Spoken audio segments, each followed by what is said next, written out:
بعد الرفع من الركوع يسجد على ركبتيه أولا، ثم كفيه، ثم جبهته وأنفه، ولا يسجد على اليدين أولا، لأن النبي صلى الله عليه وسلم نهى عن ذلك،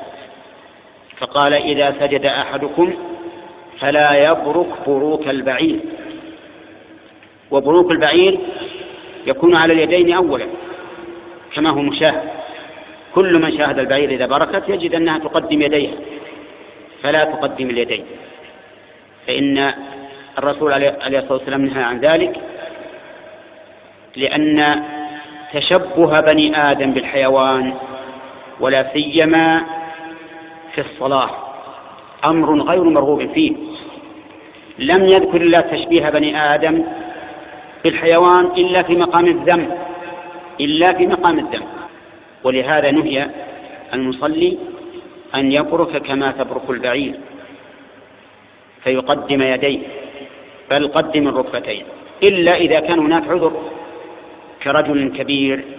يشق عليه أن ينزل الركبتين أولا فلا حرج، أو إنسان مريض، أو إنسان في ركبتيه أذى، أو ما أشبه ذلك.